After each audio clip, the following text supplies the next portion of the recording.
हर हर महादेव। जय शिव गुरु। एगो गांव रहे।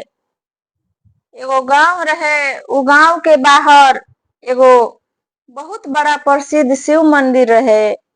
उस शिव मंदिर में प्रतिदिन लोग भजन कीर्तन करे, प्रार्थना करे, पूजा पाठ करे, आराधना करे भगवान के, शिव चर्चा करे, शिव के कथा कहानी करे। एक दिन के बात है, वही शिव मंदिर में शिव चर्चा होत रहे। लोग एकदम मगन होके गुरु भाई गुरु दीदी लोग झूमत नाचत रहे, गावत रहे, ताल मृदंग बाजत रहे, डमरू बाजत रहे। और वही टाइम एगो नाग नागिन के जोड़ा वही रास्ता से चल जात रहे लोग। अब वो नाग नागिन के कान में जब शिव चर्चा के आवाज सुनाइल तो वो लोग के बड़ा अच्छा लागल, बहुत सुंदर लागल।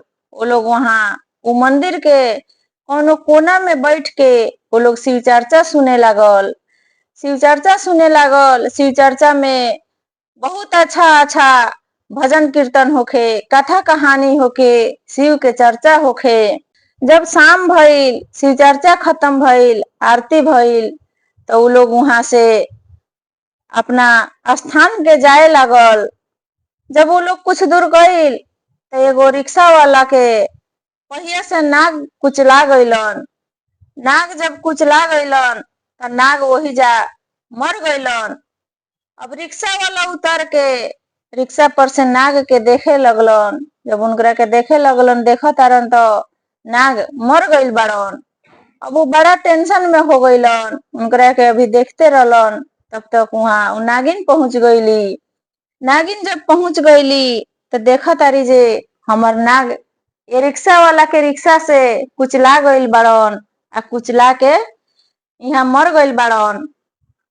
तब वो बहुत ज्यादा क्रोध में हो गइली। क्रोध में होके इतना ना ज्यादा क्रोधित भइली जे उ रिक्शा वाला के उ बहुत बड़ा श्राप देली जे जहिया तोहर बियाह होई, जहिया तोहर शादी होई, उस दिन तू अपना पत्नी से जब तोहर मिलन हुई, वो दिन हम तहरा के डस लेम, तोहरा पत्नी के हम विधवा बना देम, अकेला बना देम। जैसे आज से हमर जिंदगी अकेला बीती, हम अकेला हो गईनी आज से, वैसे ही तहरा पत्नी के हम विधवा बना देम, अकेला बना देम। वो हमरा तरह वो अपन जीवन अकेला बीतईहन।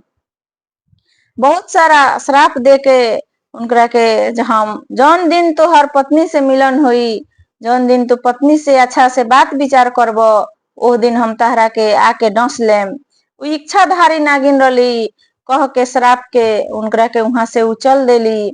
अब रिक्शा वाला बहुत ज्यादा टेंशन में हो गइलन, बहुत ज्यादा टेंशन चिंता फिकिर लेके अपना सर पर वहां से घरे गइलन। तभी बात केहू से उनकरा ना कहे वाला रहे, ना बतावे वाला रहे।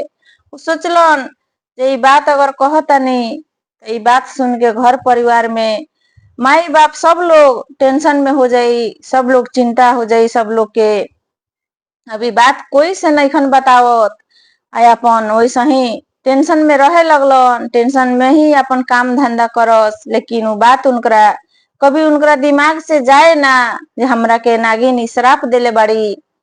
अब वैसे ही कुछ दिन बीते लागल तो उनकर माई बाप कहे लागल लोग जे बेटा अब तू शादी कर लो, जे घर में पतोह आ जाइहन तो हमनी के देखभाल करिहन, हमनी के सेवा संग्रह करिहन। अब वो लड़का वो नागिन के श्राप के डर से एकदम कह देस जे ना हम शादी ना करेम अभी। बहुत दिन तक वैसे बात के टालत गइलन। लेकिन एक दिन उनकर माई जे रली वो बहुत ज्यादा जिद कैली। वो कहली जे जब तू शादी ना करब तो हमनी के देखभाल के करी, हमनी के सेवा संग्रह के करी, हम कब तक ले हमनी के अपना से अपन देखभाल करीसन, तोहर देखभाल करीसन।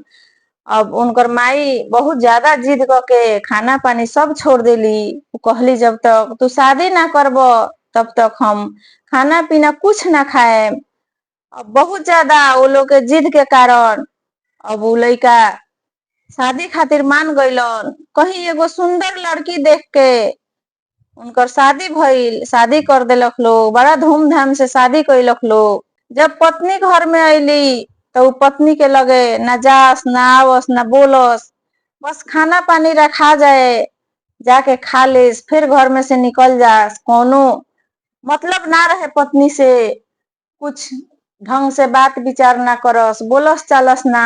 अब वैसे ही कुछ दिन, 2 दिन 4 दिन 10 दिन बीतल, तब उनकर पत्नी सोचे लगली जे शायद हम इनकरा पसंद नहीं खी, इ लोग जोर जबरदस्ती से हमर शादी कर देले बा, यही से हमरा से बोलत चलत नहीं खन, हमरा और ताकत भी नहीं खन, आओ तारन खाना खा ले तारन, चल ले तारन।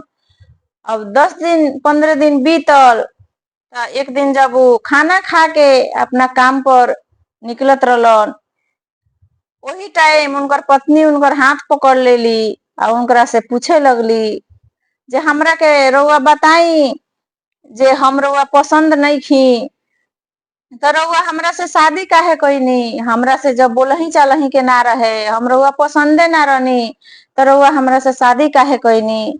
तो उ लगलन कहे जे ऐसन कौनो बात नहीं खे, तू हमरा पसंद बाड़ू, तू तो इतना हमरा बाप मतारी के सेवा करेलू, खाना पीना बनावेलू, सब केहू के सब काम करेलू, ऐसन कौनो बात नहीं खे, हम तो बोलत बढ़ले बानी, खाना पीना खात बढ़ले बानी। अब उ लड़की बड़ा जिद करे लगली जे ना, हम रउआ पसंद नहीं खी, तबे रउआ से हमरा से रउआ ना बोले चालेनी, ढंग से बात विचार ना करेनी, ढंग से देखे नहीं भी ना हमरा तरफ। अब बड़ा उनकरा जिद कैला के बाद उ लइका सोचलन जे इ तो बात सही बा, जो हम इनकरा से ना बोले नी चालेनी, ना ढंग से देखे नी भी इनका तरफ, तो जरूर कोई भी सोची जो हम पसंद नहीं खी, चाहे कोनो ना कोनो बात जरूर बा।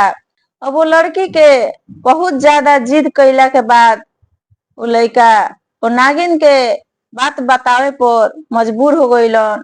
सोचलन जे नहीं बतावत तब भी एगो मनमुटावे रही, मनमुटावे चली घर में, जे पत्नी पसंद नहीं खी, ओसे हम नहीं बोलत चालत, बता देता नी बोलत चलत बानी, तो वो नागिन के श्राप से हम खत्मे बानी, उ हमरा के तो छोड़ी हन ना, इच्छाधारी नागिन हई, तो हम कहीं से जाता नी, तो बताइए देला में भलाई बा, जे कम से कम घर के लोग जान जाई, पत्नी जान जाई हन, तो कोनो ना कोनो मन में केहू के दुविधा ना रही। और बहुत मजबूर होके उनकरा बतावे के पड़ल जे हम एक दिन रिक्शा चला के घरे आ रहल रहनी, आवत रहनी, वही टाइम एगो नाग हमरा रिक्शा के पहिया से कुचला गईलन, आ कुचला के वही जा मर गईलन।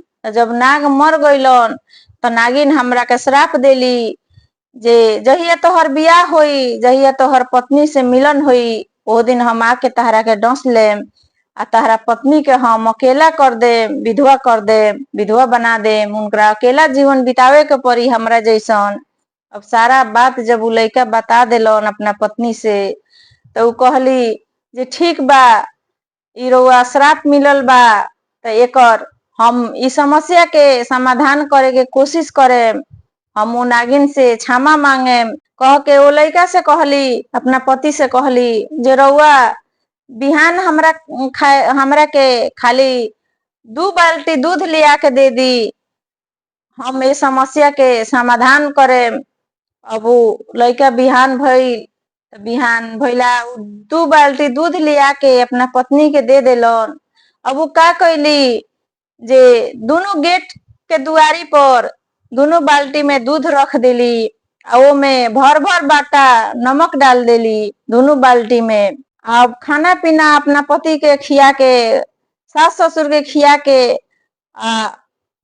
अब पति उनकरा से अपना पति के बोलैली घर में, बिछावन पर बैठा के उनकरा के उनकर गोड़ दाबत रही। तब तक नागिन के पता चल गई, अच्छा से बात विचार करत रहे लोग दोनों पति पत्नी। तब तक नागिन के पता चल गई, वो इच्छाधारी नागिन रही। पता जब चल गई उनकरा तो एकदम क्रोध में जंगल में से नागिन वहां से चल देली एकदम क्रोध में, टेंशन में, जे आज हम ओ लड़का के डस के रहे, ओकरा पत्नी के विधवा बना के रहे कह के एकदम क्रोधित होके नागिन वहां से चल देली। जब अली देख तारी दुआरी पर दूध रखल बा तो बहुत ज्यादा क्रोध में रहली आ टेंशन में रहली। वो टेंशन आ क्रोध से थाक भी गई रही, चलत चलत आवत आवत थाक गई रही। जब दुआरी पर अली देख तारी जे दोनों तरफ दूध रखल बा तो सोचली जे पहले काहे ना दूध पीली, तनका हमर थकान कम हो जाओ, तब हम जाके वो लड़का के डसेम। अब का कैली, दोनों ओरी के दूध पिए लगली। दोनों ओरी के दूध जब पी लेली तो उनकरा महसूस हो गई जे दूध में नमक मिलावल बा। अब वहां से पी के आ जब घर में अंदर जाता रही तो एकदम वो लड़की कुछ नहीं की बोलत चालत, एकदम सिर्फ हाथ जोड़ के उनकरा ओरी देखे लगली, खड़ा हो गईली बेड पर से, सिर्फ हाथ जोड़ के खड़ा हो गईली। अब नागिन के वो लड़की के रूप देख के ऐसा ही जेकर नया नया शादी ब्याह भई रहेला, वो लड़की के वो दुल्हन के रूप बहुत निखरल रहेला, बहुत सुंदर लागेला लोग। अब वो लड़की के रूप देख के वो लड़की बहुत संस्कारी भी रही, बहुत आज्ञाकारी रही, बहुत सुशील रही। अब वो लड़की जब कर जोड़ के खड़ा हो गईली तो नागिन के बहुत ज्यादा तरस आइल, बहुत ज्यादा माया लागल। वो नागिन कहली जे तू बहुत चालाक बाड़ू, बहुत संस्कारी बाड़ू, तहरा अंदर ज्ञान कूट कूट के भरल बा, तू बहुत आज्ञाकारी बाड़ू कह के नागिन ओकरा के कहली जे हम तहरा के, तोरा पति के प्राण हम ना लेहेम, ना डसे, हम तहरा के क्षमा करतानी, हम तहरा पति के तहरा के आशीर्वाद के रूप में हम देतानी, हम कुछ ना करे, आज से तू सादा सुहागिन रह, कभी भी तहरा पति पर कोनो आंच ना आई। नागिन सोचली जो हम नमक खा ले बानी आ नमक खा के हम नमक हरामी कैसे करी। नमक कोई भी अगर केहू के नमक खाता तो ओकरा से नमक हरामी ना करे के चाहिए। एगो नागिन होके उनकरा अंदर इस चीज के भावना आइल जे हमरा नमक के मोल चुकावे के चाहिए, हम नमक खा के केहू के भी नमक खा के हम नमक हरामी नहीं कर सकत। इ लड़की बहुत चालाक बिया, बहुत ज्ञानी बिया।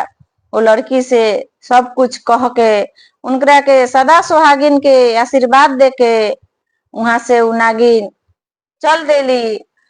नागिन चल देली तो नागिन के उ लड़की प्रणाम कैली, भगवान भोलेनाथ के, शिव गुरु बाबा के ध्यान कैली, प्रणाम कैली, भगवान के बहुत ज्यादा आभारी भइली। अपना पति के चरण छुअली, पति के गोड़ पर गिरली। वो पति भी उनकरा से एकदम बहुत ज्यादा और प्रभावित भइलन जे हमार पत्नी बहुत ज्यादा ज्ञानी बाड़ी। उनकर सास ससुर लोग भी बात सुनलक, सास ससुर लोग भी वो लड़की के बहुत ज्यादा माने लागल, कहे लागल कि बहुत होशियार, बहुत संस्कारी, बहुत ज्ञानी हमर पतोह मिलल बिया, जे आज पतोह के चलते हमरा बेटा के जान बच गई। हमरा बेटा के एगो नागिन डसे वाला होके भी छोड़ के बकस के सादा सुहागिन के आशीर्वाद दे के चल गईली। वो लड़की के चलते घर परिवार सब लोग खुशहाल हो गई। सब लोग वो लड़की के बहुत ज्यादा माया दुलार दिलक। उ तो पहले ही से बहुत ज्यादा संस्कारी रही, बहुत सुशील रही, सब केहू के, सास ससुर के बहुत मान सम्मान करस, बहुत इज्जत करस। एगो नमक के चलते उ नागिन अपन नमक हरामी ना कैली, वो लड़की के सादा सुहागिन रहे के आशीर्वाद दे के चल गईली। तो वही से केहू के नमक खा के केहू से नमक हरामी ना करे के चाहिए। कहीं भी कोनो कथा कहानी से एगो सीख लेवे के चाहिए, बुद्धि सीखे के चाहिए